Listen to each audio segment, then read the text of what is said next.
Hello everyone. Welcome to this session on First Peoples Health and AI. Before we begin, I'd like to acknowledge the traditional custodians of the lands that we are on today, the Wurundjeri people, and pay respects to their elders and ancestors, and thank them for their continuing custodianship of the lands that we are on. I'd like to thank Dr. Nicholson yesterday for doing such a beautiful welcome to country and teaching us about custodianship of this land and what it means to come with purpose to an event and a meeting and be welcomed. So we have three amazing speakers for you this morning. Firstly, we have Tui Raven, and Tui comes to us not from the health sector. Tui comes to us from a different sector. And yesterday in the Indigenous Health and Climate session, we heard about the importance of having multiple kind of worldviews on issues and how important that is. So I think Tui is going to be really interesting to listen to because she is going to bring us probably some words that we don't usually hear. So Tui is Yamaji Nunga, is the Senior Manager of Indigenous Programs at Deakin University Library and a consultant art, curator, researcher and cultural advisor. In 2023, Tui authored the Guidelines for First Nations Collection Description for the Australian Library sector as a collaboration between the Australian Library and Information Association, the National and State Libraries Australasia, the Australian Institute of Aboriginal and Torres Strait Islander Studies, the Council of Australian University Libraries and Caval. So Tui is also a member of the Attorney General's Department on Copyright and AI Reference Group. So it'll be very interesting to listen to what Tui has to say today. Our second speaker, who I've met briefly before, Dr. Kyle Turner, is CEO and founder of Pearly. Dr. Kyle Turner is from Dubbo in rural New South Wales. His family's Wiradjuri country and now resides in Naarm, Melbourne. In 2019, Kyle founded Pearly, a for-profit social enterprise that used world-first AI technology to scan photos of teeth and gums for common dental problems, bringing free dental checkups and free oral health, and helps to grow First Nations businesses across Australia. Previously, Kyle completed a PhD in epidemiology from the University of Oxford and has published widely on the burden of chronic disease with a focus on prevention, which is underpinned by his demonstrated passion for improving health outcomes for First Nations people, as well as other disadvantaged groups, such as people who are in prison. Our third speaker, who got a shout out this morning from Rhianna, is Paparani Reid. So Professor Reid is a member of the Te Rarawa Iwi in northern Hokianga, and I'm going to absolutely apologise for my pronunciation of Maori words. And since 2006, she has been Timaki, Deputy Dean Maori and Head of Te Panga Hora Maori at the Faculty of Medical and Health Sciences at the University of Auckland. She is a specialist in public health medicine and is most noted for her long-standing work holding governments to account for inequities, especially in health outcomes for Maori and other Indigenous peoples. She believes that equity for Indigenous citizens is a symbol of government commitment. So please welcome our three panellists.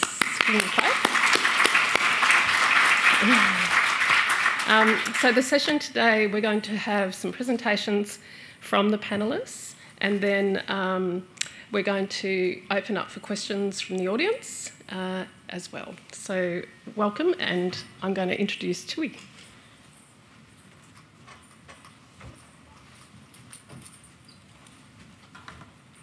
Kaya, I'm Tui Raven. I'm Yamaji Nunga. So first, figure out how to use the clicker. So as we gather on the traditional lands of Wurundjeri Woi-wurrung, I acknowledge and pay respects to elders, knowledge keepers and traditional owners, past, present and emerging. I recognise the profound and enduring connection that Wurundjeri Woi-wurrung have to Naarm. I honour Wurundjeri Woiwurrung custodianship of country for thousands of years, the rich cultural heritage and the ongoing care and stewardship of country. I acknowledge the wisdom and knowledge passed down through the generations and commit to listening, learning and working collaboratively towards truth-telling, respect and justice for Wurundjeri Woiwurrung. So a bit about me. I'm Yamiji Noongar. I grew up in Western Australia. I authored the guidelines for First Nations collections description, which is already described. It's basically a document to assist library staff to update materials in libraries that are about, by or with Indigenous peoples, and to understand that Indigenous cultural and intellectual property, or in simple terms, cultural heritage, exists in knowledge systems that are different to library systems, which are also different to the mainstream. So updating records to assist with accessibility. So you're probably wondering why I might be at a health summit. So I've previously given a talk for the Australian Computer Society on how Indigenous knowledges have energy. And by that I mean, when I talk about my ancestors, they're with me now. When I talk about country, it has an energy to it. It's not really compatible with generative AI. Today I'm going to do something a little bit different. So today I want to do a bit of exploring to show in a visual sense what we can currently expect of generative AI and what the pitfalls may be for research that employs generative AI if used incorrectly. I come from this angle as someone who studied linguistics, or basically the meta-language of language. So what are our generative AI? So let me take a step back. I'm not generative AI. I believe it has very useful functions, but I come from the end of wanting to understand how semantic and pragmatic reasoning works. And I'll go through what that looks like. And what inherent bias is contained in data sets and code, and what generative AI and its reasoning and logic is. I promise you it's slightly health related. I also want to add that there may be copyright issues, as you can imagine, and also there's huge environmental concerns, and I need to pay someone for the amount of water I used from an aquifer somewhere to create this presentation. So a bit of context first. So my family is what you would describe as 5 or 6 generations stolen. So everyone in the white square is Indigenous, and they were all taken. So they were either forcibly adopted, removed onto missions, sent out as indentured slaves or workers. Also, anyone in the blue is either not registered or we assume that they're not Indigenous. The person in the green square is actually also stolen, but they're from Canada. So it was brought out under the Commonwealth policies of removing street children. And then everyone else in the top order of yellow, they're all the people that were recorded during the Swan River Colony settlement in Western Australia, which was invasion at 1829. So you'll see down the bottom I've got 2 sisters and a brother. I've got a bigger family than that. They're the ones that were stolen. So for a bit of context, one of the sisters that was stolen, who I actually introduced to my mum only a few years ago before my mum passed away, she was raised in WA and moved to Victoria. And she kept asking me this question about kidney function tests. And I got really confused because I'd never been asked it before until I got to Victoria. Went to a GP's office, and in the GP office there was a question that says, are you Aboriginal? And directly underneath it is, when was the last time you had a kidney function test? So I kept thinking is it related to Indigenous people having high rates of kidney disease? Possibly. Or is it related to researchers who wanted more data, particularly related to kidney function? So not necessarily about kidney disease. And they are connected, but they are different. Which then led me to the question, so why is this question not asked of everyone in the general public? And knowing how data can be used and misused, I decided to decline the question. But it did get me to thinking about how our large data sets that are now being mined by large language models and generative AI. So I'll use visual representations using Magic Media from Canva to show how generative AI implies things about us. So first for a couple of prompts. So I went to ChatGPT 3.5. I prefer not to use the open version. I don't want to train it in any way. So for context, I decided to ask it, what is the rate of kidney disease in Australian Aboriginal peoples? And it comes back, yes, the rate is higher. And everything I know and I've read, that's true. So I didn't verify the data. I just went on what it said. Then I wanted to see if there might be reporting issues with chronic kidney disease. So I asked it in a very unsophisticated question, something very simple. yes, there may be reporting issues: underdiagnosis, misdiagnosis, complications of untreated kidney disease, and death certificate inaccuracy. So maybe non-Indigenous people are not being asked the right questions. Again, a very simplistic view. So before I get any further, what is generative AI? Generative AI in simplistic terms is natural language processing and machine learning, and we need both to create the large language models and generative AI and the large data sets.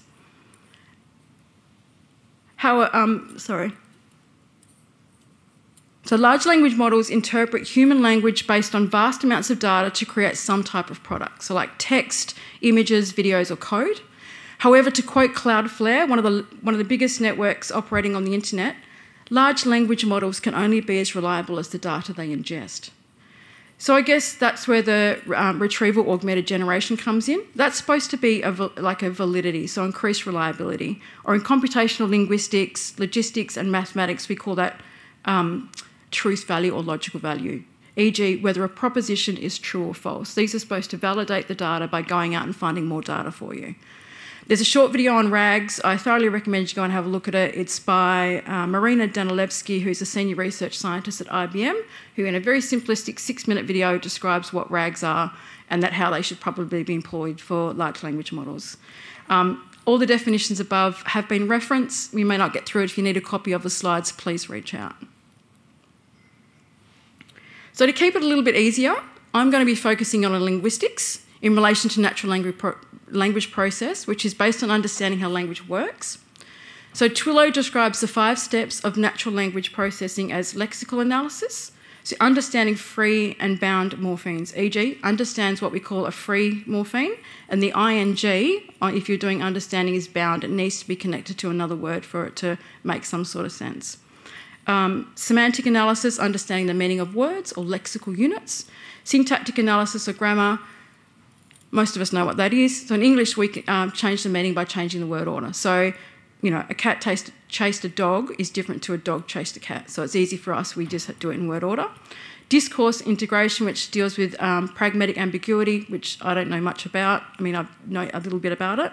And then pragmatic analysis, how context contributes to meaning. So I'm looking at how the prompt function works in the relationship between words, and from that, what is being created. And by that reasoning, what is being implied by these data sets in the reasoning of generative AI. I'm doing a combination of trying to understand what the semantics and the pragmatics is implying. You'll see I delve into this discussion, it can be a little bit confusing. So using Magic Media, which is a text-to-image generative AI tool in Canva, I asked some very simplistic questions, prompts, to pictorially show what may be occurring in relation to what it's implying. And I only used very short prompts. I didn't use what we call prompt chaining or large, large extra long prompts where you might have a couple of sentences in relation to it. It's for a very good reason. It's just to show the simplicity of what I'm trying to show in relation to implicit bias. So I started with something simple, so Australian Aboriginal scientists, and you'll see we get something from sort of the 1900s, and then underneath the same thing, early 1900s. So I searched Australian Indigenous scientists, and it's at least given us both genders, something that looks a little bit more modern. And then knowing how meaning is created with the introduction of new terms, I decided to look up Australian First Nations scientists. And you'll see it's put us back again in the 1800s, early 1900s. So I thought I'd say the same with Australian Aboriginal doctor. It's got a bit of a mix. It's got, you know, someone that's depicted later and then someone modern.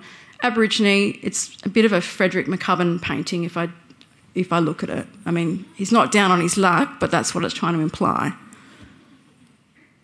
So then I started to account for gender bias, so I had to write female, and obviously I used the term Indigenous as it had less bias towards the early 1900s.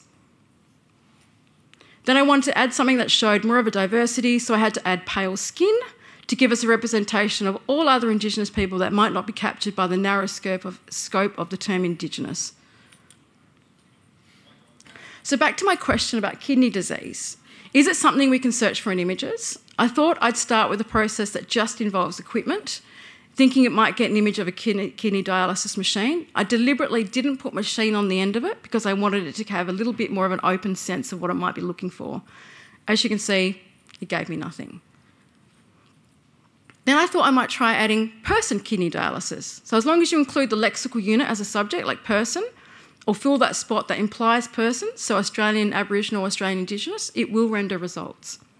Okay, let's try some reasoning and try person suffering kidney disease. Doesn't meet the policy. Is it because the object of the sentence, the kidney disease, doesn't meet the criteria? So let's try Australian Aboriginal suffering kidney disease. So here we can see the confusion of the reasoning of the logic, or the logic behind the reasoning. Here it seems to be pathologising. Is the logic all Aboriginal people suffer kidney disease? Or from the look of the picture, it ranges from anyone from the early 1900s onwards, living on country, having any sort of lifestyle, and there are no individuals in the Western modern scientific sort of setting. So then I thought, what would happen if I actually searched white person suffering kidney disease? Keeping in mind the syntax of the prompt, so the structure of the sentence is still the same, and I haven't changed any of the lexical units except for that person unit. As you can see, it relates to diagrams and what appear to at least reference something medical. So on a very basic level, from the generative AI prompt, if you're a white person suffering from the disease, it's represented in medical terms and medical representations to show that it's something inside of the person, and they're all singular, it's just one person in each image. But if you're Aboriginal or Indigenous, it shows your cultural lifestyle as a contributing factor, or at least that's what it feels like the generative AI is implying. Could you imply that just being Aboriginal gives you kidney disease? Probably, looking at these prompts. I tried a few different combinations. Again, English person portrayed as singular, medical, internal issues of the individual. Canadian First Nations, you get the same problem in relation to Australian Aboriginal. Nothing in these images looks medical in nature. And again, you'll see I've only added that lexical unit, or words, Canadian First Nations. And the rest of the syntax is the same. Again, American white people, very similar to the English or the white person. So I thought I'd try a different prompt. So Australian non-Indigenous. So it doesn't understand the term non-Indigenous, but it is the first time we actually see some medical-related imagery. By medical, I mean, I'm sure that's a very broad term, but we know what we mean. So I thought I was onto something. So I tried medical picture of an Indigenous person suffering kidney disease. Nope. Kidney disease medical diagram, Australian Indigenous. Hallelujah, we got something that looks a little bit more like what we were sort of expecting, individualistic, focused on aspects of the disease as an internal thing. So I thought that I'd figured out the syntax, so the correct order of the words. So my next attempt, kidney disease medical diagram person for a control sample. Doesn't meet the policy. Then back onto one of my original search prompts, person kidney dialysis. And I decided on Australian Indigenous person kidney dialysis. And I've deliberately left this till a little bit later. And we get some medical pictures. So what is different? The inclusion of person as a lexical unit. Now, what might be the confusion or bias be? And there's a couple here. There's my own bias in relation to how I use words, and there's the bias of what the machine's doing. And by machine, I mean generative AI. So sometimes I use Australian Indigenous without the lexical unit or the word person or people behind it. And it can be very specific depending on what it is. I use it sometimes I don't. I use it more in the written word, less in the spoken word. It's completely dependent on my community. This comes from me being Noongar. I wouldn't say a Noongar person, I would just say Noongar, because in my language, Noongar means person. So there's a confusion between me and the generative AI. And also this, sorry, how do I get down? There we go. My semantic understanding of some words is different, as I just explained.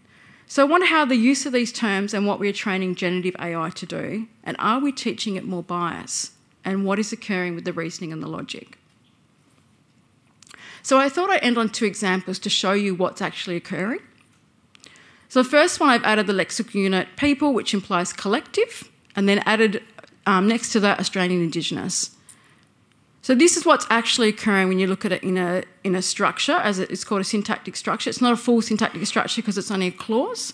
So we've got an adjective and a noun in a noun phrase. We've got a verb and two nouns in a verb phrase. The only difference with the second one is that we've added adjective. Same with this next example. We've done exactly the same thing. Exactly the same thing with the lexical units. And you can see the vast difference. So what's happening? So I've written up some logic, and I didn't do logic equations for you. I left it nice and simple in English. But basically, if the lexical unit is person is added to a prompt, then all results related to this group shall yield results specifically related to individuals only. However, if the lexical unit Indigenous, Aboriginal or First Nations is added, then person is to be interpreted as a collective noun. So back to my original concern about how data about me is being used.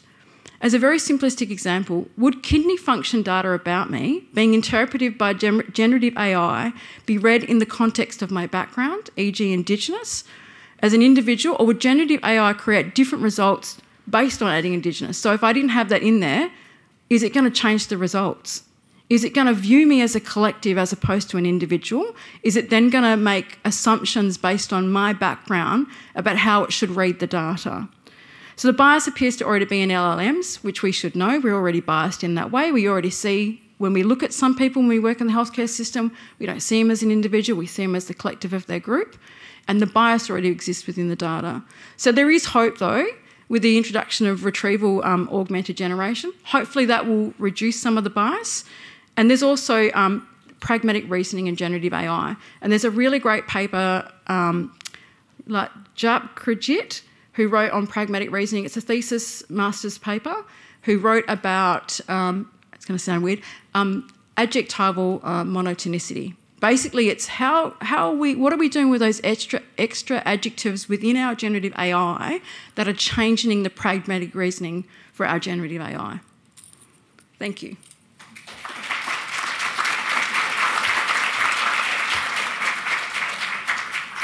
Thanks, Tui. It certainly makes you think when you're working at a university of, you know, what are students getting out of AI when they're looking up Indigenous health content for their assignments. So I'm going to hand to Dr. Kyle Turner. Differences. It's pretty good. Someone's taking over the back.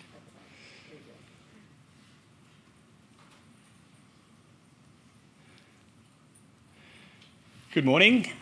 Not quite sure why I'm here because I quit academia 4 years ago to do a startup. And I suppose I'm going to tell you like a use case for AI for good. And I wanted to work on teeth because I grew up in Dubbo in a very small community, very poor and without any access to dental services. And you'll see my teeth in a moment.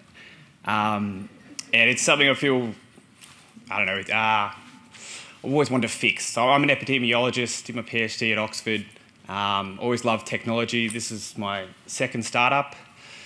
It was a rocket ship at the start. We raised $3 million in venture capital, had lots of staff, and it was all very exciting, and we got crushed in COVID. But if this use case can maybe inspire you to use technology in your research, I think that'd be pretty good. All right, no dentists are allowed to answer this question. Let's say you've got a toothache. We've all had one. You can't really eat properly. You can't concentrate. You're getting headaches. But you're part of the 35% of the population that rely on the public system. So you need to book an appointment to see a dentist. How long here in Naarm would you expect to wait to see that dentist to fix your toothache? Does anyone want to have a guess? If you know the answer, please don't. I want to actually have a guess.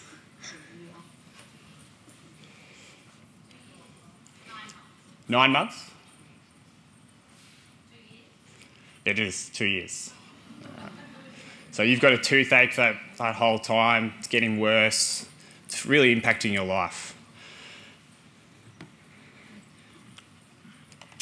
The thing about oral diseases is that pretty much they're fully preventable with good oral hygiene and regular checkups. Unfortunately, it costs on average nearly $300 to get a routine checkup from your dentist. And a lot of people don't have time to take 2 hours out of their day to go see a dentist. They might live in a remote area, so it's quite hard, it's even longer to get there. and maybe they weren't educated on good oral health behaviours. So knowing that as a public health guy, I wanted to do something to fix it. So I wrote an algorithm and we built an app, another bloody app. But we were doing AI before it was cool. This is 2018, 2019. What it is, it's an algorithm that scans photos of your teeth and your gums. We were the first to do it worldwide. That's why we were able to raise so much venture capital. And I'm going to tell you in a moment about how you would develop an algorithm like this. Very high level, it's not scary. That was my software engineer, looking very optimistic. But basically you upload 5 photos of your teeth and your gums. It's a free app. And then it takes about 5 seconds for the algorithm to scan all your photos and give you your results. Yeah, it was available 24/7, anywhere in the world. You could get a screen, you can get oral health advice tailored to your results. The app's still up. It's going pretty well, but it doesn't make any money. And these days I license out the technology and that covers all the costs to keep the app going. The TGA is a scary place, but my experience with them, they were very keen to help. So we're a registered Class 1 medical device, but it's not a diagnostic tool. We've got disclaimers all through there saying, we still want people going to the dentist. That was our aim. And one of the ways we made money was we had live booking capability at the end of your checkup. So you get the screen, get some oral health advice, but then you'd have live booking capability. We onboarded over 3,000 dentists around Australia, and that was our main business model. We got $50 from the dentist every time someone booked an appointment. So that way it stayed free for the user. We launched in April 2020, a week before the lockdowns, and every dentist closed their doors for about the next 2 years, and when they did reopen, they didn't need new patients. So that whole business model was crushed. But we had a lot of people downloading the app during COVID because they couldn't get to the dentist. So that's why we pivoted to selling our own oral care products, which you could order online that were tailored to your needs, which actually did quite well, and through licensing is another way we had revenue. So how do you do this AI thing? So we're looking at language models before, large language models. Another branch is computer vision, and that's what we played in. So you need lots of data. Early days, no one wanted to show me photos of their teeth and gums. I was trying to get photos from anywhere, Uber drivers, friends. I once set up a booth at a party and gave it a free can of beer for 5 photos. I was that desperate, but I got 300 dental images. The next challenge is the domain expertise. So you need to label each image, and you need a dentist to do that. So dentists are very expensive. I needed some pre-seed capital to really get tens of thousands of photos labelled by dentists. I ended up building a team in India of Indian dentists. But I paid a dentist with my own money early days to label those 300 photos. So I had a clean data set. 300 photos is not a lot for computer vision, but you can show an investor what it does in the tin. It's enough. And this is actually the easiest part out of the 3 steps of developing algorithms in computer vision. Because like every coder out there, you're just copying and pasting a lot of code. So I just played around a lot with Python, and we looked at tooth decay at the start, but now we look for gum redness, recession, staining, things like that, anything from a visual inspection. Yeah, so if you want to develop your own computer vision within your research, if you think there might be an application, those are the steps. You need to get a good, clean data set, you need to get the experts in that area, and then the algorithm, that's usually the scariest part, it's not. Ultimately, I failed the mission. So I've always had a big prevention focus in my work. So we could pre-screen and we could educate with the Pearly app, but we couldn't treat. So the dream was that it would make enough money and that we'd have our own dental trucks. And I was going to park them outside every Aboriginal medical service in the country, because a lot of them don't have access to AMSs. Unfortunately, it's enough to cover its cost with Pearly, but wasn't enough. Dental trucks, surprisingly, are very expensive. And to finish, there's plenty I'm still proud of. It was quite not cathartic, but therapeutic, pulling this together, because I'm now working on a venture capital fund that invests in First Nation business with Adam Goods. And it was nice to actually look back through these old images and do this. So there was plenty I'm still proud of. My team, I loved my team. We had 20 staff, we were very, very close. A lot of weekends and long nights. So I haven't checked that for over a year, but we were up to about 125,000 downloads. But it was getting 1,000 a week, so I don't know how much, but it's very expensive because every time someone uses the algorithm, there's a bill coming. I have no idea, I should check that. But the best outcome is more people were going to the dentist and they were educated about the importance of oral health. So it was quite a ride. Thanks for listening.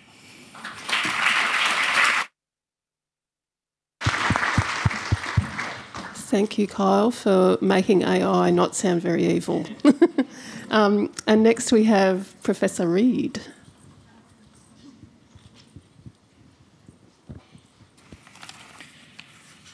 Huri noa te whare nei, tēnā koutou katoa.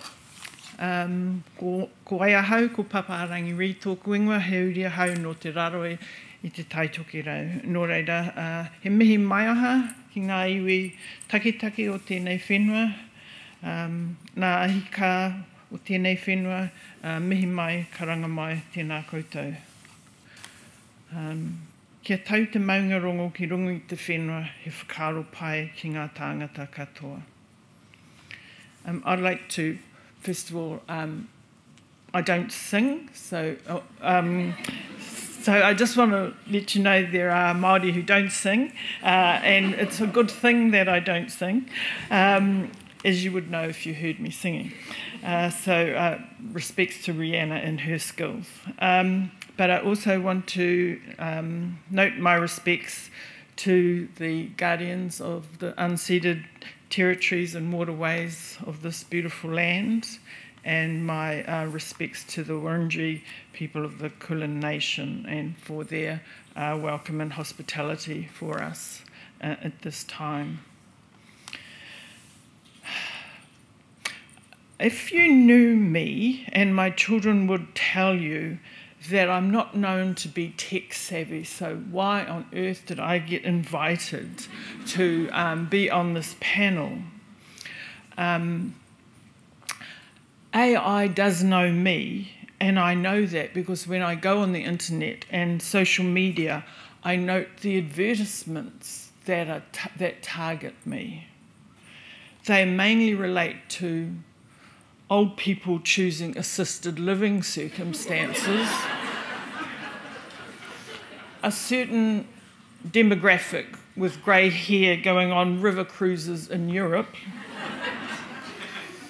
more frequently now incontinence products. And I was very shocked the other day when I got one on assisted dying. So AI knows something about me. And I feel like the fish, and someone has told the captain of the trawler how to catch me. The previous speakers have really noticed the tension that we have with AI, and that is between its utility and its limitations. And so what potential, we should ask ourselves, what potential does AI have for Indigenous health? So I sometimes collect cards, greeting cards that you see in stores, and this is one I collected some time ago that I thought was about me at the time, although she is smoking.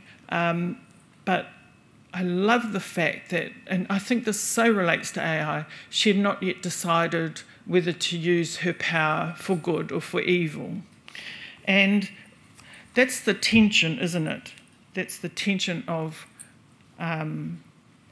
modern technology. It's the tension that Rutherford had with nuclear physics, and somehow we ended up with nuclear weapons and the threats we have today. So this issue of good and evil is not new. It's also, you know, in warfare. Recently, a report has come out that metadata, data we use when we're thinking about WhatsApp and we're thinking about our social media products, metadata has been used together with one of 3 products, one being lavender, to work out where does the Israeli army fire bombs when they suspect that someone might belong to a Hamas group. And this is how they're targeting bombing in Gaza. So we have issues with communication technologies that many of us use and how it's used with other technologies against Indigenous people. We also have a whole issue of public safety with disinformation, with bias, and what people are talking about now about rogue players and rogue uses of AI, especially in the frontiers of AI development. Here in the Pacific, going back to nuclear physics and Rutherford, you know, we have the memories of nuclear technology in the Marshall Islands, in Bikini Atoll, and here in Australia with Emu Field, Maralinga and Montebello Islands. So we know here in Asia Pacific that when technologies are used for evil, they leave multi-generational damage. Likewise, for many of us, Indigenous people throughout the world, we have recognised the dangers to our Indigenous culture, to Indigenous language, to our intellectual property, with the misuse and the rogue use of AI. So what do we do about it? How do we manage the potential? The current regulatory frameworks, you know, our privacy regulations, our ethics,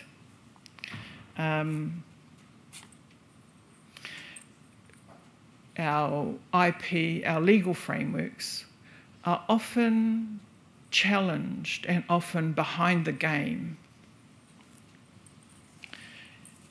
And now there's a greater sense of AI should be governed, and not just locally and nationally, but internationally. But I want to ask us, are these governance, management and functions, do they work? Are they effective?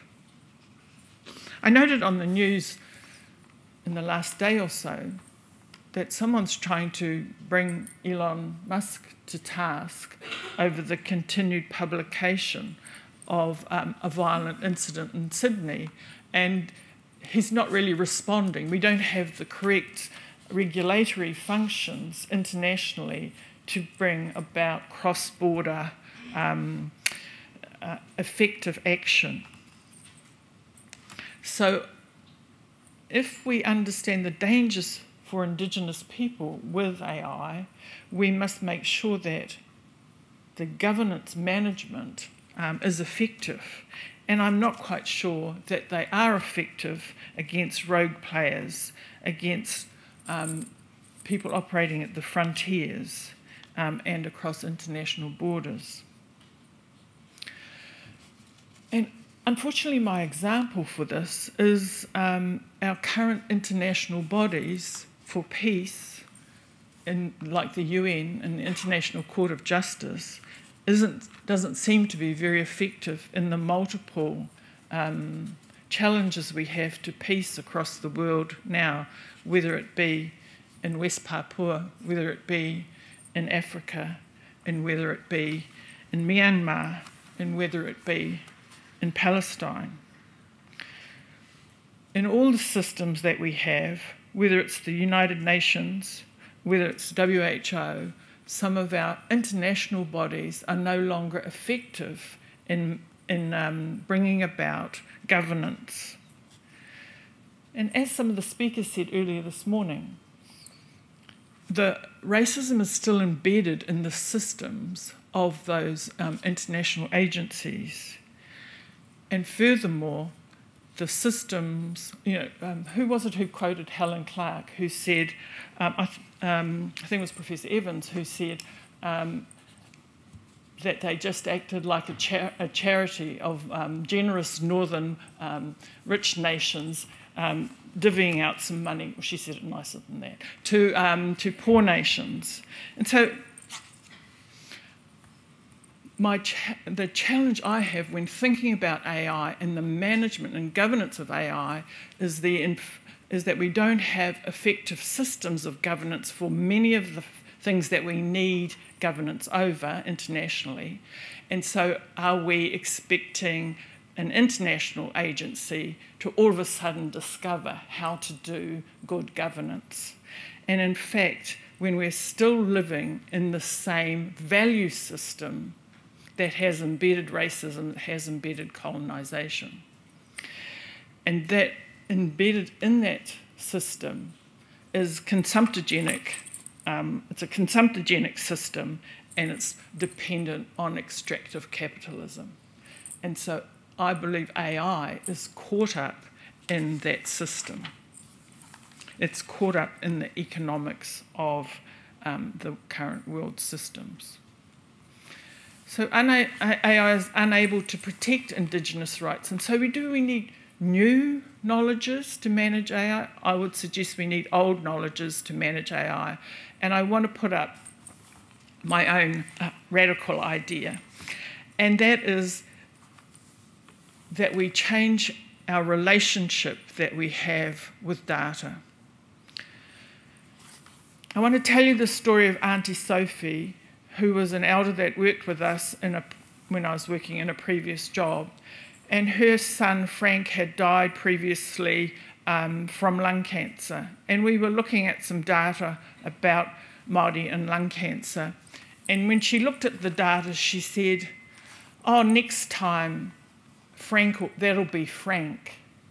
And she could see the person in the data.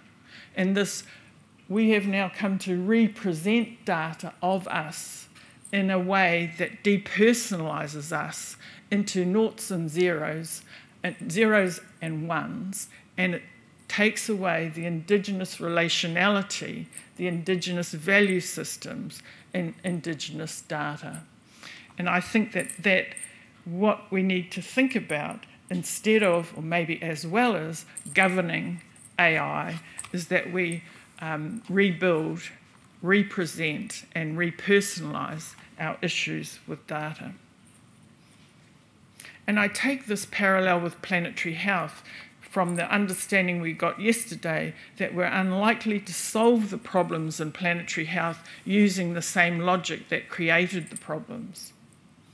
Our current governing models are unlikely to manage the rogues and the frontiers, but we could if we use old knowledges to rebuild our relationships with data, repersonalise data, even megadata, even your 300, Kyle, and so that it doesn't diminish its relationship, but rather it diminishes its relationship with extractive capitalism.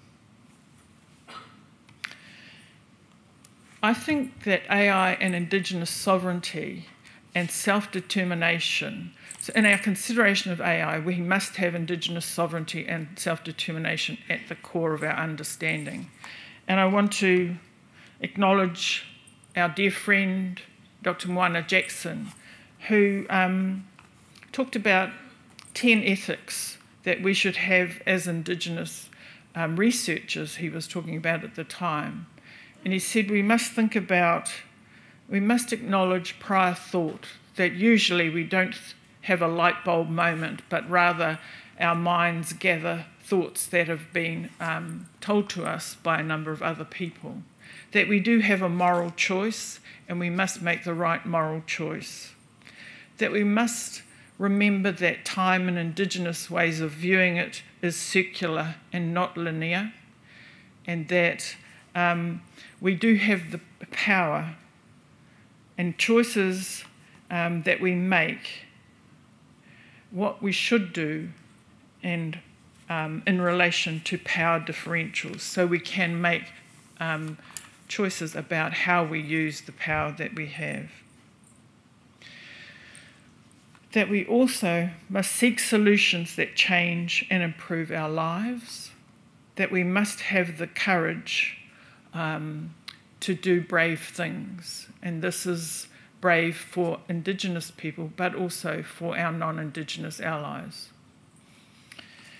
That we must be honest about history and racist structures and policies, and we must have imagination to imagine a future that is, what Rihanna said this morning, a future that is better for our grandchildren. We must celebrate our resilience and our resistance and our right to self-determination. And after we've done all that, we must try and be modest about it. But most of all, like has been mentioned today, that we must think intergenerationally. And I think that the Māori data sovereignty principles hold us in good stead when we think about how do we change our relationship with AI. And the 6 principles I want to raise with you are rangatiratanga, which you could translate as authority, which is really about control and jurisdiction and self-determination over our data. Whakapapa, or identity, which is really about context. All data has a whakapapa, has a genealogy, and it has mauri, it has a life force. Even your teeth and gums, Kyle. That data has a living spirit, and we must contemplate that in terms of how do we use it in future. That associated with data is our relationships, our obligations, our balanced rights and accountabilities, and that we must work for collective benefit and build capacity and connect with people and communities. That we should be committed to reciprocity, manaakitanga, and have respect for the people who share their data with us and gain proper consent. Another issue that was talked about yesterday. And that we don't ever own data. We only ever have data on loan, and therefore we must be good guardians and must understand how it's covered by restrictions and our ethics. So I think that I'm very concerned. I'm excited by the potential of AI, but I'm concerned about the challenges that we have. I'm concerned about the how it could be used by rogue states, rogue players, and in the frontiers where people are trying to push the boundaries of the ethics under which it's gained. So I think that we need to build a movement. Maybe we could be marmot, Indigenous marmot movement, to use a brand, and that we should think intergenerationally about AI and how we want to engage with data, and that we should have a vision for the future where we flourish within systems that are not aligned to extractive capitalism, but rather aligned to our Indigenous values. There will still be a role for governance and regulation as we grow our movement, but I do think that we need to We need to have an engagement with data. We need to have an engagement with AI that's built on our knowledge, our old ways, our old value systems. A colleague of mine, Donna Wateri, said, "I dream of a time when it's safe to be born an Indigenous child." And I still think this is something that we need to strive for today. So, kia ora.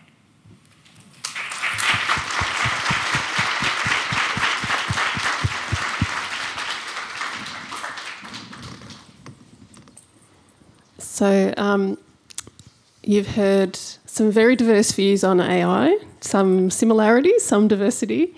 And now this is your opportunity to ask questions from these three amazing people.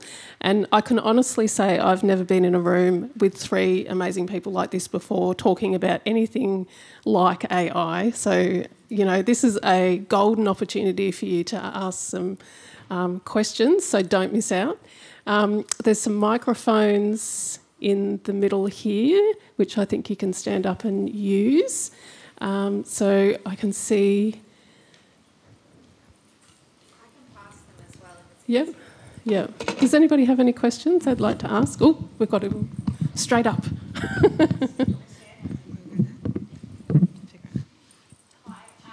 And I'm the CEO of an Aboriginal medical service here in Victoria. And I also sit on the statewide dental committee for Aboriginal Dentists of Varcho. And so after a meeting I had this morning, Kyle, are you interested in letting us have that in Indigenous health here in Melbourne? Because to me, as someone who's worked remote for a very long time and had to deal with dental buses come once every 3 years for our elders who really did need that support to prevent chronic disease and better life, being able to trial products like that but through our services means that we have a better opportunity to move forward. So I think that while it might be a failure in consideration from a business perspective, as someone who's worked in Aboriginal health since I was 17, it's very, very exciting for someone like me to see products like that made by mob for mob. So I'd love to talk.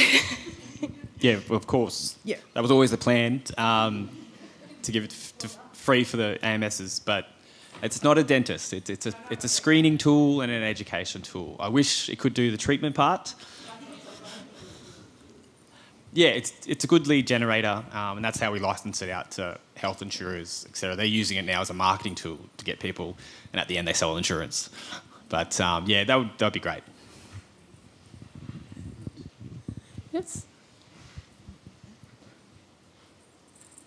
Hi, I'm Sandra. I was really interested in the last talk in particular, and I was just wondering, as a researcher, in like a practical sense, how we can endeavour to sort of put the things that you suggest into practice, what that actually looks like for us in terms of data collection, how we can be more holistic and sort of guide our collection to those values that you put up on the screen.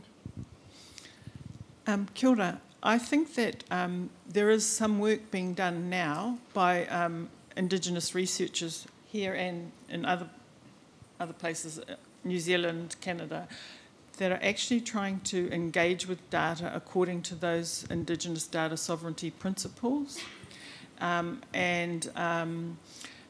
starting from community engagement and ownership of data, repositories, tissue repositories that come about with some of the big data sets.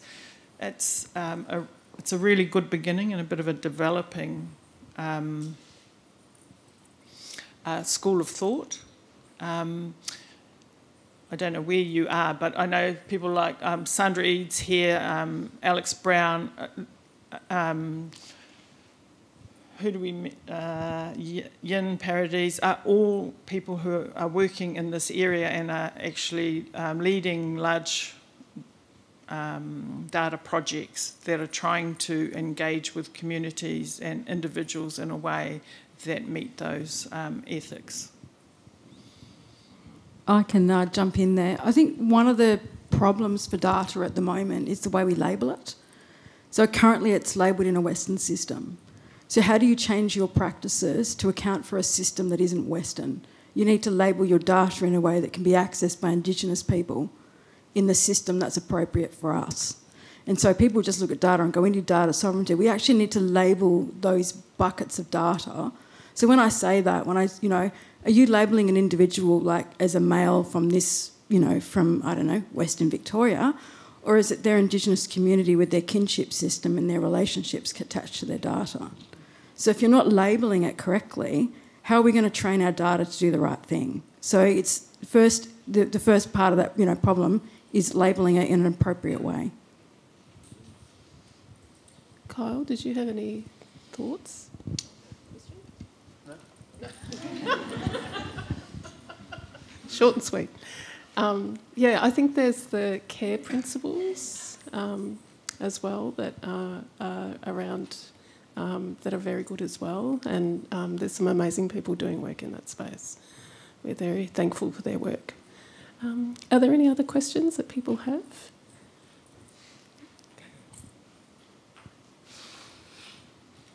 Hi, I'm Shivali from the Department of Health, and we have recently started an NLP project to look at what insights we can gain from written reports that are compulsory for AMSs to submit to us, but there's a lot of data that comes out of them and people don't tend to utilise them as much as they could.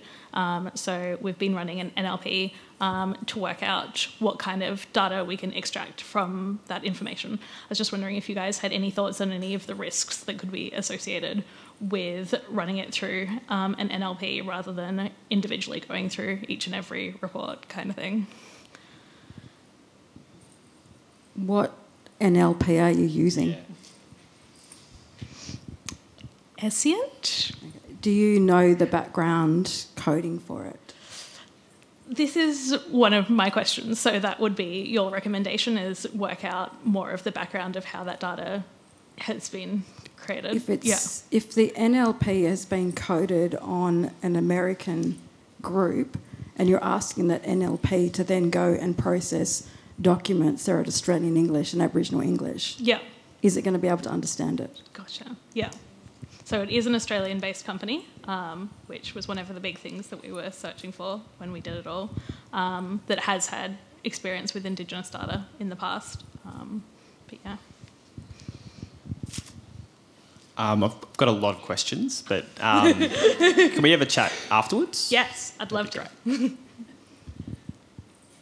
This is so interesting that so many Indigenous providers have to write reports and we never ever know if anyone ever reads them. Yeah. And so I think there's first of all a problem about accountabilities and reporting, and then I really do think that you need to wonder, what question are you trying to answer? Yeah. So I think there's some fundamentals, and then what's your relationship with the providers, and what are you trying with your, I suppose it's a contract for services, what are you trying to do in terms of assist them with their relationships with the people who they serve? So how do we use our engagement with services and service contractual, how do we do that to build relationships? Yeah. Rather than, should I just cut and paste last year's report and change the numbers if I'm lucky to remember the right page number, So what are we doing here? Yeah. In this, and you did use the word data extraction. So you have to really be careful with the language. Yeah. Yeah. So, yeah. For what purpose? I have the same questions, but I love that you're trying to do something innovative. So don't be put off. Like you can solve all these problems, but we'll have a chat afterwards. Hello, thank you for everyone's thoughts today. My name's Jordan. I'm a proud Kamilaroi woman and just would also like to acknowledge the traditional custodians in the land in which we're all meeting and gathering today. I have some, thoughts and question, particularly around, I note that there's, particularly amongst Indigenous communities, and myself included in that, some reluctance to train these models and generative AI, because I think that when we think about knowledges, particularly from an Indigenous standpoint, there is an acknowledgement that there is something as around collective consent, and so it's not necessarily my knowledge to be sharing with these machines and companies. And I was just wondering if the panel members could, I guess, consider that. What's our role in training AI in order to, I guess, get to a greater good? And how do we do that as community members and as communities in order to make sure that we are moving away from some of those biases that we see in current models? Is that something that we should be engaging with? And how do we do that as communities? The fact that you're asking that question's a good sign. It's never going to be perfect. Asking these sort of ethical questions is really important. It'll never be perfect. So Pearly scans your teeth, but it misses stuff inside the tooth. If we can't see it, it won't pick it up. It's not as good as a dentist, but you've got to weigh up the benefits. So right now, you either go to a dentist or there's nothing. So we want it to be that sort of middle ground, that bridge to get you to the dentist. But the benefits are it's free, this is where technology really kicks in. It's fast, it's available 24/7, anywhere in the world. So you've got to weigh up, how comfortable are you with maybe there's some biases, but do the benefits outweigh those? Tui, I'm sure you've got something to say about this. I understand the reluctance because I'm reluctant as well. As someone who wrote the guidelines of First Nation collection description for the Australian Library to increase accessibility to our knowledge, it was also to assist our library staff to understand that some knowledges shouldn't be shared. And so the importance for those guidelines, I feel like they came too late, like they came out 20 years too late because we're now behind and now we have this technology that can data mine. And not all, repositories are open, but some are. Generative AI can predict what is possibly within a container. So if you work in a repository that is not closed and has open data, and you have an access protocol written on it, and it says that it's restricted to a particular group of people, a particular gender, with the amount of data points that generative AI has, it can almost certainly predict what's going to be in the next container, even if it hasn't seen it. So if someone's accidentally put an example of what is in that container, and I'll say something that I wouldn't normally say in public, but as an example, we have these shoes made out of feather in the central deserts. You shouldn't look at them as a woman at all. It's not something that you should know. If someone's put that as a description on an access protocol restricted item, the generative AI can then determine amongst the rest of them what is potentially in there. So that's what we're looking at. We have a knowledge system that we have protected knowledge, and generative AI that has way more data points than we do. And so that's the hard bit. Do we add more descriptions so that we can have access? Indigenous people have not had access to our information. Now we leave ourselves open to generative AI to be able to mine that.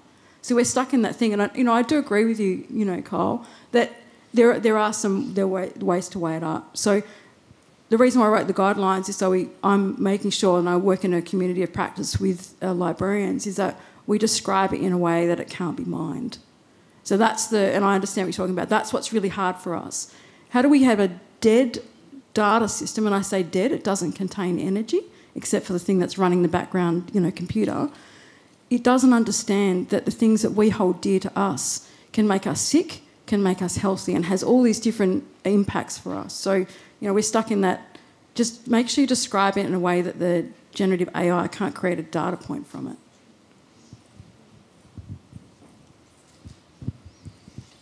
I think I would bring it all back down to a value system, and that we have to create a system that's based on our own values and our own ethics.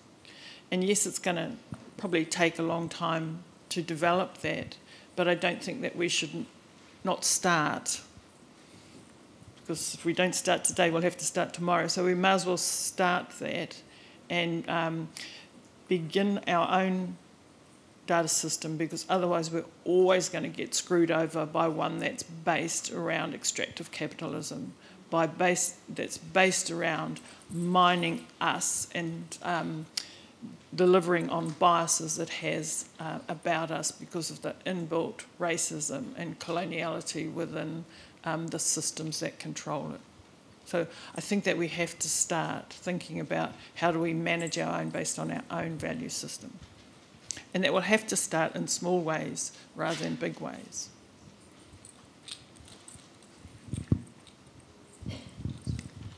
Are there any other questions?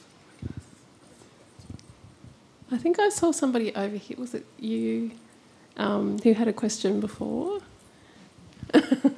I saw that you were going to get up and ask a question, so now is your opportunity. Yeah. I'm hoping it's coming back to me. I guess I felt like it's kind of been answered in the spirit of what you just said, but I guess what I was saying, how do you make a decision whether it's right or wrong, whether there's a greater good rather than the bad when you're starting developing these models? It's kind of like in practical terms, like I'm in the process of developing something like that, and I'm like, oh, do I set up an advisory council? I don't know. I'm just kind of, how do you, rather than, I think it's a good idea. I'm just wondering how would you practically go about that? Are you an academic? No, I'm a software person. So normally you'd go through ethics review. I don't know what you're building. It's like a mental health wellbeing solution, and we're looking at ideas like this, what kind of NLP AI products we want to tap into our data to help us give better predictive support to people when they need it as part of a 24/7 support resource rather than waiting 2 years to get into seeing someone. We can actually have evidence-based support resources in that way. It's a good pitch. Have a yarn afterwards. I don't know. It's what you're comfortable with. You've got to weigh up any potential biases with the benefits. With ours, it was pretty straightforward.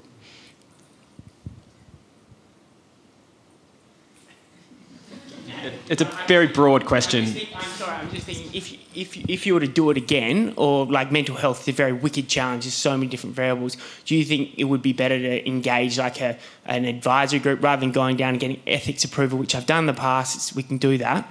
But it's just like if you were doing something like this again to engage more of the community, how would you do it? Is there an idea? Or? Yeah, advisory groups is obviously advised, but I don't know what you're building on. Mental health, I was looking at tooth decay. So the TGA grade health apps are really cracking down on them these days on the risk to cause harm. So we got the lowest, because if we miss tooth decay, we're not going to really hurt anyone. And they also really factored in the public health need when they were grading us. And that took about nearly 12 months. We had lawyers, it was expensive, but see how you go getting registered with TGA, because they'll let you know if you're out of line. Thanks, Kyle. Are there any other questions? Yep, someone over here and another one up the back.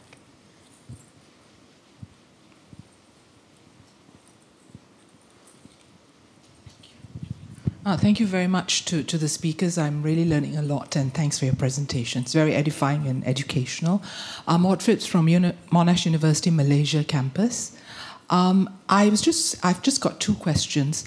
I mean, we've been grappling with Gen AI now since it was launched on the world in terms of a free in inverted commas, resource for teaching and learning. My first question would be, given what you've presented today, given the aspirations of going back to cultural values and this pushback towards commercialism and all that, what is being done in this part of the world to engage our young digital natives? Because if we don't tackle our young people, at the age of 5, they're already swiping, and so on, it's sort of a bit late, isn't it, for some of us in our generation? So that's my first question. What would be your recommendations or what's being done? My second question relates to Gen AI itself, in a sense of the hallucinations that actually can occur when you actually do searches or you even prompt, and the first speaker mentioned the different prompts and the different results you got. Is that going to compound the problem? And how could we perhaps think about reducing or getting a hold on the hallucinations that actually occur? Thank you. I guess it depends on what you're using generative AI for. So in academia, they're recommending that you can use it, but don't use it as a full research tool. It's there to assist with wireframing or creating, outlines of things that you may require. Those solutions really matter if you're doing research. I think if you're not interrogating it, then it's problematic. So you should just be interrogating what you get anyway, as any good academic would be, or anyone using a research tool. So hallucinations are problematic, but they're problematic if you're not looking at them. So if you just represent them as they are, then it's a problem. It shouldn't be a problem if you can see it. So if you can see it, you should be able to interrogate it and do a good job on it. Same as any good, inquiry or research. I agree. I would just add, you need to embrace it. Last year when ChatGPT came out, a lot of the public schools were banning it. A lot of private schools, elite schools, were embracing it, and they were teaching the students how to use it. And I much more agree with that approach, with all the caveats you just described. I agree. It's one of those things. You can't stop using it. It's already here. So you either try and figure out what it is and learn to use it, or get left behind. It's a bit unfortunate, but you have to figure your way around it. You get to decide, though, whether you want to contribute to one that's open or one that's closed. And there's all different ways. Like, if you want to do something that's, say, copyright, then you might use the Adobe version because it actually has copyright considerations. If you're not concerned about copyright and you don't care at all, then you might want to use Magic Media, which doesn't have those considerations. You have the option as a user.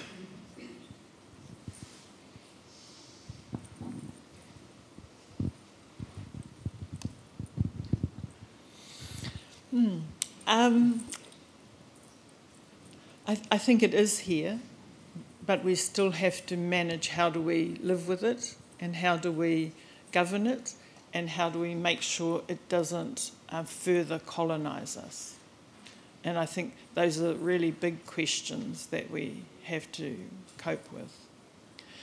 In universities, just picking up on Kyle's point, the universities first freaked out with and thought, it's going to make students all cheat. But actually what it really does make us do is really use our knowledge about how do we assess students in authentic ways. So what does it mean for us as to do teaching and learning in a different way now that we've got different technology? So it does push us along to look at new ways of assessing. It's more work, but it's an upside for us. So I do believe that it is here and we have to work with it, but I do think that it has the power to colonise us if we're not careful. And what do we do about that? That would be my major concern. And what do you think about young people, children using AI and... They already are. Some really funny stories from my friends about their children. So someone sent his girlfriend a beautiful love letter that he'd created on ChatGPT, and she was blown away by it. And the dad was like, "That's so beautiful." And under his breath he goes, "Yeah, AI." They're already using it for things like love letters or, creating new recipes and impressing their partners. It's already being used, and in quite comical ways. I think, as with all technology, we felt the same way about the internet. The internet's here. No, everyone's going to cheat. It's the same thing. We just have to teach our young children how to use it ethically. And when Tui and I were talking about this session a while ago, Tui had something really funny to say. I was talking about how surprised I was that AI was very polite. When you put something in, you get a very polite response. Do you remember what you said, Tui? No. about your friend. Oh, yeah. Actually, someone I know, every time they use their chat GTP, they're always really, really polite because I just don't want it to control us all in the future.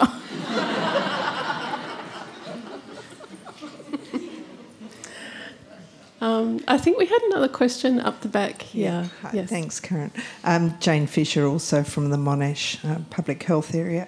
Thank you for all your expertise and deep thought. It's been an incredibly helpful, enlightening session. Tui, I wondered if you could give us advice about making data, including survey data and qualitative data, open and searchable, but in ways that perhaps don't identify an individual informant. I took seriously what you said about the searchable identifiers that should be in it. But there's always a risk too that individual contributors could be recognised from that. I think one of the issues is not in that identifiable data. Like, we do need some of that people, like what community are they from, what group are they from. The problem with AI is that what they call that pragmatics, and the person who wrote the master's thesis on it talks about when extra adjectives are added within a phrase, for some reason that's changing the pragmatics to a way that it should not do it. So the context is changing completely. So instead of just being about, like, it should just say that this person is Indigenous, as opposed to this person is part of their Indigenous community, and you would consider the entirety of everything about them in the data. What if you wanted to identify that person as Indigenous but wanted to deal with their data as an individual? So generative AI in that sense, and not all models, doesn't give you the ability to do that with the way that the adjectival monotonicity, so the monotone, what's happening with the adjective is it's pulling out a meaning and overriding the rest of it.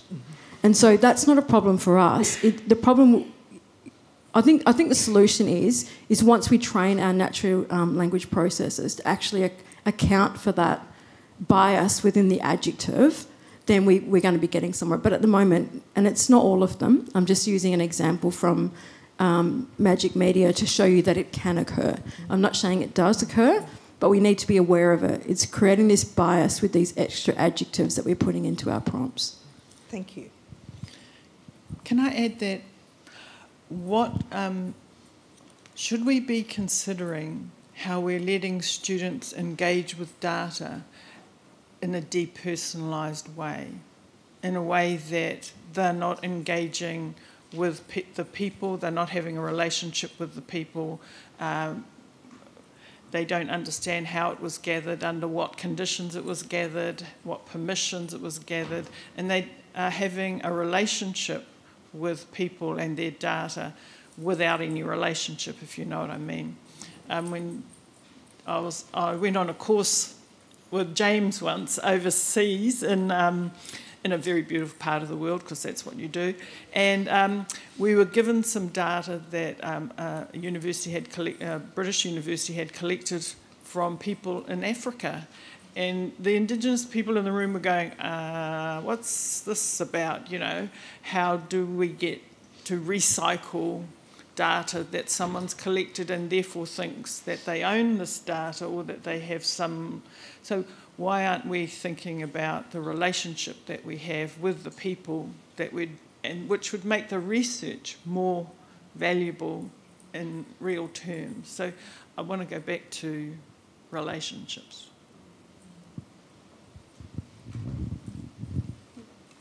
Are there any other questions? No? I might just add on that last point. I saw a talk a while ago, and I can't remember who through, but it was about Indigenous students and non-Indigenous students studying law in America, and then they went and law and art, so a mixed cohort of students working cross-culturally and cross-discipline, and they took these students on a journey to all these different institutions around the world, so in Cambridge and places like that. And it was a real eye-opener for the non-Indigenous people when an Indigenous person, so First Nations Canadian, walked into a collection and saw the headdress of one of her, I think it was her grandfather's headdress, and she cried. almost uncontrollably at looking at it and the energy of it and spoke to it like it was there. And so I think when we look at this equation of generative AI, and it's that very example, like our objects have meaning to us. They have something in it. They've got our ancestors in it. And I think when we look at data, we look at it in this very cold, dry light. And so, as you're saying, it's this relationship. What's the relationship that we have to data? And by data, I mean the information, the object, any of those things. How do we, as people, start thinking about data as something that's not just this ones and zeros?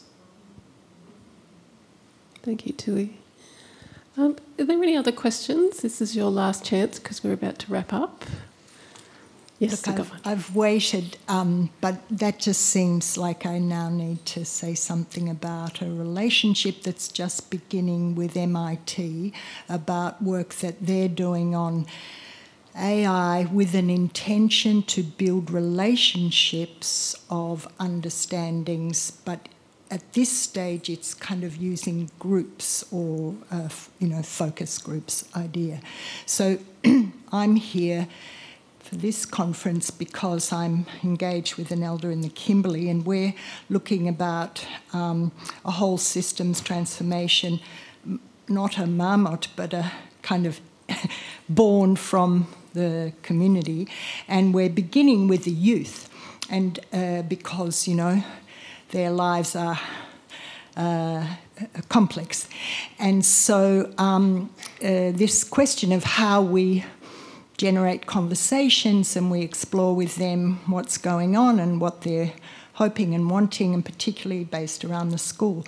And so we've been given this opportunity of this work they're doing in MIT that has an intention like I've shared. So I'm kind of here feeling some trepidation, and then also thinking, if we continue to base it in relationships and we're building trust and they are the drivers, the youth, then maybe we're going down the right track. But I'd love to request the opportunity to send an email to anyone here who's interested, that we might be able to have a conversation about what might be possible, because they are looking for interest in Australia about how to co-create this new program.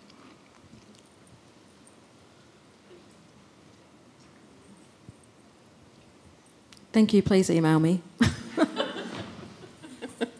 Good job, Tui. Okay, so we're at the end of the session now, and we didn't need to wrap up. I just wanted to ask each of the panel members, what's the most important message you think people need to hear about AI and Indigenous people's health?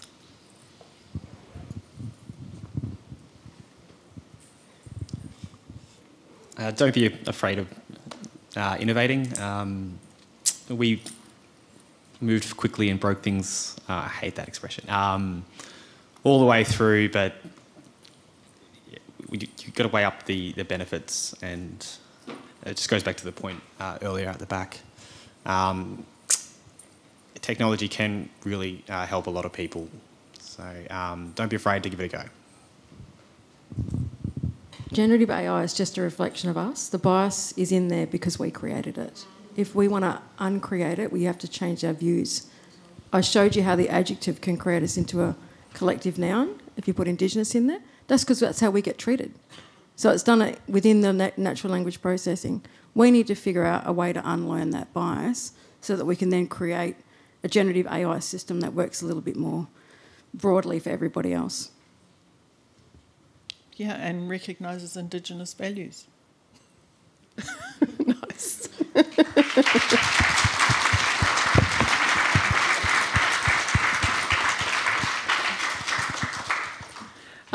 Thank you for that clap. And can we have another clap just to thank our panel members again?